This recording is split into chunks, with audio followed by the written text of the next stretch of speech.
नमस्ते दोस्तों, मैं एस्ट्रो ज्योति आज की बात में आप सबका स्वागत करती हूँ। आइए आज की बात कर लेते हैं। आज बड़ा ही अच्छा दिन है, शुभ दिन है, पवित्र दिन है, शनिवार का दिन है। शनिवार के दिन मेरे शनि भगवान को ध्याते हैं। शनि मंदिर जाइए और ओम शन शनिश्चराय नमः ऐसा आप जाप करके आज का दिन व्यतीत कीजिए। और घर से नेगेटिविटी दूर करने के लिए तो आपको पता ही है, मैंने बहुत बार बताया है कि आपके चारों कोनों, घर के चारों कोनों के में क्रिस्टल में आप सेंधा नमक या फिटकरी का टुकड़ा रख दीजिए और बदलते रहिए। 15 दिन, 20 दिन या 1 महीने में जब काले हो जाए तो उसे बदलते रहिए, तो आपसे घर से सारी नेगेटिविटी दूर हो जाएगी।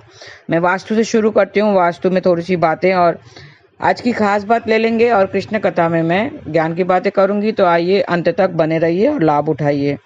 वास्तु की बात करें तो घर के आग्नेय कोण में सीढ़ियों की बात कर लेते हैं। सीढ़ियों की बात चल रही थी, हम हर एक दिशाओं में बता रहे हैं कि सीढ़ियाँ कहाँ होनी चाहिए, नहीं होनी चाहिए। तो दक्षिण पूर्व दिशा अग्नि की दिशा होती है, अग्नि का स्थान होता है वहाँ पे। मंगल देव का भी उस पर सम्मान आधिपत्य होता है, क्योंकि अग्नि मंगल से रिलेटेड होती है। तो ये रसोई विद्युत उपकरण के लिए अच्छी होती है। रसोई घर हमेशा दक्षिण पूर्व में होनी चाहिए। आग्नेय कोण का किसी दिशा को बढ़ाना शुभ नहीं होता है, तो इस दिशा में सीढ़ियों का निर्माण करना अच्छा नहीं माना जाता है। ये थी वास्तु की बातें। अब योग और तिथि की बात कर लेते हैं। आज सुबह 6:38 के बाद आषाढ़ कृष्ण पक्ष की प्रतिपदा तिथि लग चुकी है, मतलब नया महीना चालू हुआ है आज। तो नया कुछ आप कीजिए, आज के दिन नया कार्य कीजिए। आज शाम 4:45 तक शुक्ल योग रहेगा। शुक्ल योग में गुरु या भगवान की कृपा बरसती रहती है।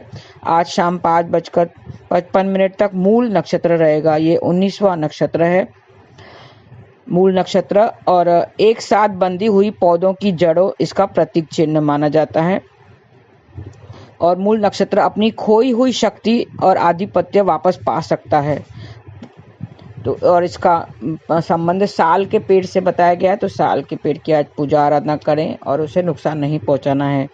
और आज की खास बात, आज पूर्णिमा तिथि है, पूर्णिमा का दूसरा दिन। कल मैंने बताया था कि जब पूर्णिमा तिथि 2 दिन में बट जाती है, तो पहले दिन व्रत की पूर्णिमा होती है और दूसरे दिन स्नान दान की पूर्णिमा है। तो स्नान दान आज किया जाता है और उसका लाभ उठाइए। आज स्नान दान की पूर्णिमा है। पूर्णिमा के दूसरे दिन स्नान दान किया जाता है, उसका बहुत महत्व है।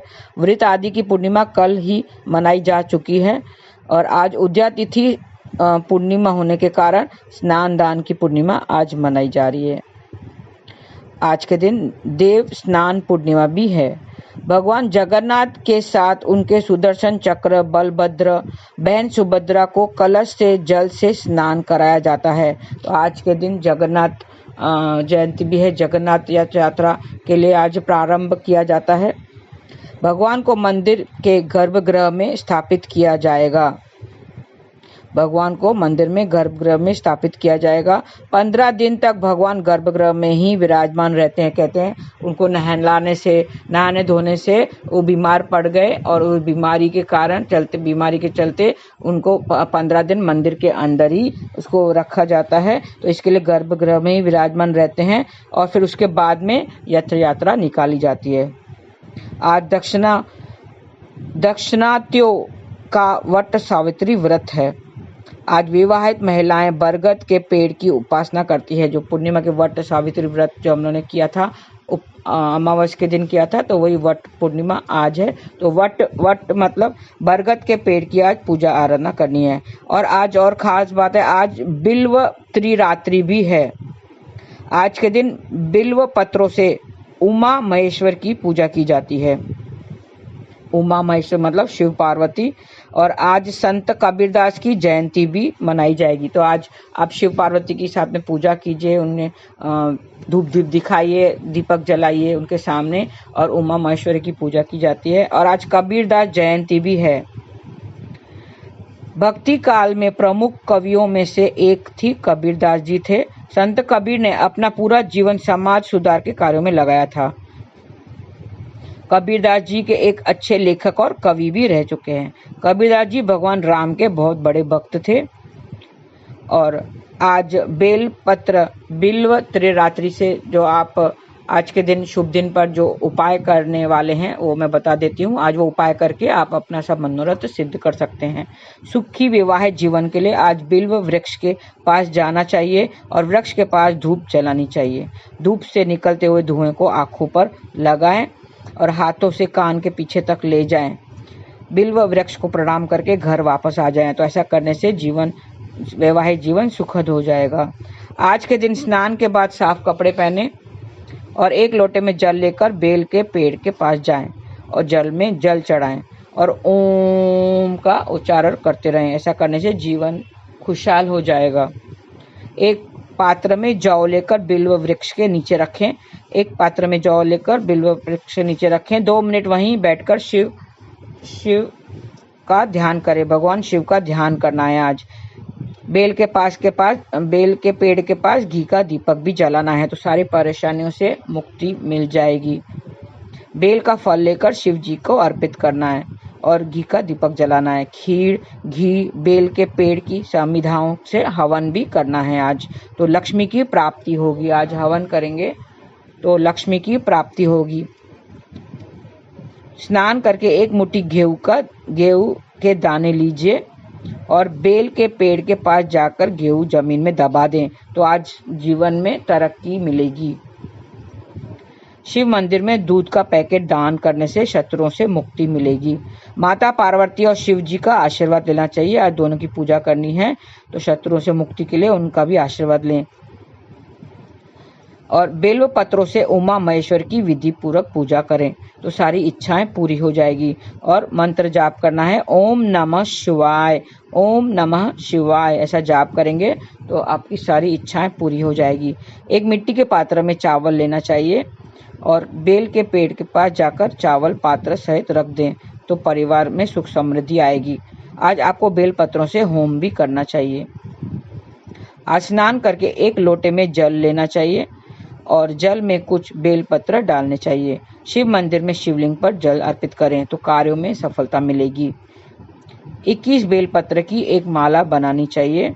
शंकर भगवान को वो माला अर्पित कर दें, तो मन चाहा आपको जीवन साथी मिल जाएगा। तो ये छोटे से उपाय थे आज शिव जी के निमित्त शिव पार्वती की पूजा आराधना करनी है।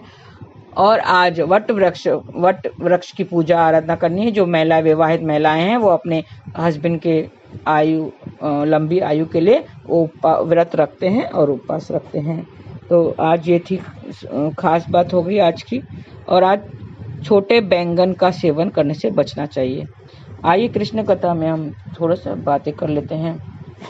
हम जो महिलाएं होते हैं रसोई में, आप जब भी खाना बनाते हैं तो दूध जब बॉईल करते हैं तो दूध में अगर एक बूंद नींबू की डाल देते हैं तो क्या हो जाता है, दूध फट जाता है। सिर्फ एक बूंद नींबू के जो रस से दूध फट जाता है, आपने देखा होगा। ऐसे ही हमारे रिश्ते भी दूध की तरह पवित्र, साफ सुथरे होते हैं। अगर जीवन में कुछ गलत फहमियां आ जाती हैं तो रिश्ते टूट जाते हैं, दरारें पड़ जाती हैं, बिखर जाते हैं। नींबू की तरह वो गलत फहमियां जब हमें रिश्तों में आती हैं तो रिश्ते बिखर जाते हैं।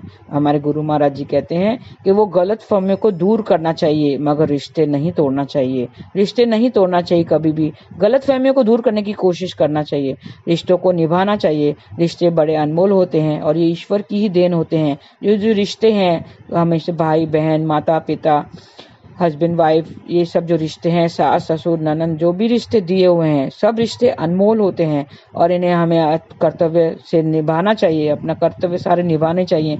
रिश्तों को तोड़ना नहीं चाहिए। पर गलत फहमियां अगर आ जाती हैं कहीं, तो जो नींबू की तरह काम करती हैं, दूध में नींबू की तरह काम करती हैं, जो रिश्तों को तोड़ देती हैं, तो वो हमें उसको निकाल देना चाहिए। नींबू की तरह होती हैं गलत फहमियां, वो दूध यानी रिश्तों को हम खराब कर देती हैं, रिश्ते को दूर कर देती हैं। और अपने मन में कभी भी काम, क्रोध, मोह, अहंकार, लोभ, ये सब विकारें नहीं आनी चाहिए। ये सब भी रिश्तों को दूर कर देती हैं। जो भी अगर अहंकार हो या क्रोध हो तो रिश्ते क्या होते हैं, रिश्ते हमारे से दूर हो जाते हैं। कोई सामने आता नहीं है। अगर किसको क्रोध होगा या अहंकारी होगा, वो लोभी होगा, तो लोग उनसे दूर भागेंगे, तो रिश्तों को दूर भगा देते हैं। तो ये विकारें कैसे दूर होते हैं? विकारें कैसे दूर होंगे? हमारे मन में कोई ना कोई विकार तो होता है। काम मतलब कामना होती होती है, डिजायर्स होते हैं, क्रोध, लोभ, मोह, अहंकार, ये तो सब में रहते ही हैं। तो इन सबको दूर भगाना है ताकि हमारे रिश्ते नहीं दूर भाग जाएं।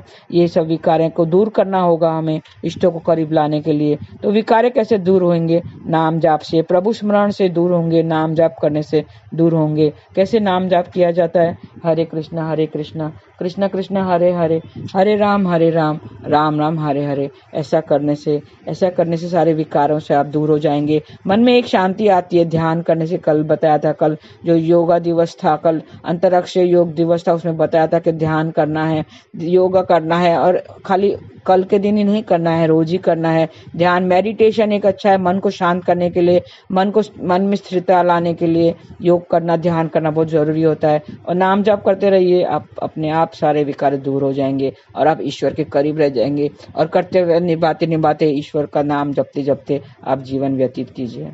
आज के लिए बस इतना ही। धन्यवाद। आपका दिन शुभ रहे। हरे कृष्णा।